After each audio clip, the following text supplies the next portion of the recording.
Град Сеговия се намира на около 100 км северно от испанската столица Мадрид. В него живеят около 60 000 души, сред които 1500 са български емигранти.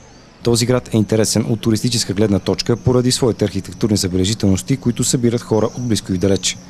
Първият интересен паметник, който всеки гост на града посещава, е римският аквадукт, дълъг 728 метра и висок 28. Той е бил използван от римляните за пренасяне на вода. Тази забележителност е от голям интерес за туристите, които не спират да правят снимки на римското съоръжение. Гранитните блокове, с които е построен аквадукта, са поставени един върху друг без цимент, който да ги придържа. Предполага се, че е бил издигнат в 1 или 2 век след Христос. Около 300 метра по-нагоре по централната улица се намира друга архитектурна забележителност, по-точно готическата катедрала, построена през 16 век. Посещението на катедралата струва 3 евро и хиляди туристи плащат, за да я разгледат отвътре. Последната важна забележителност на испанския град е дворецът крепост Алкасар, построен през 12 век. Разположението му върху скалата го прави един от най-красивите дворци в Испания. Хиляди туристи идват тук, защото в разстояние на километър могат да видят интересни постройки и сгради.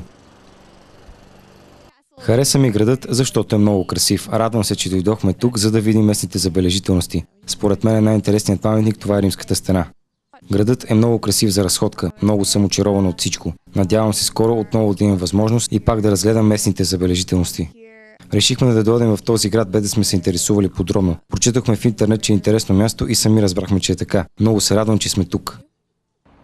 Испанците са се умели да направят от този град един важен туристически център, който е част от световното културно наследство на ЮНЕСКО. През изминалата 2012 година около 500 000 души са го посетили. На първо място сред чуждестранните туристи са американци, следвани от азиаци и хора от европейските държави. Близостта на Сеговия до испанската столица поставя този град в много добра позиция, защото повечето чуждите туристи пристигат директно от Мадрид. Най-много посетители идват през лятото. Поради тази причина всички барове и ресторанти предлагат местни специалитети. Гостите на града оставят с много добри впечатления и повечето от тях казват, че отново биха се върнали тук. Репортер за телевизия СКАТ от Испания Росен Георгиев.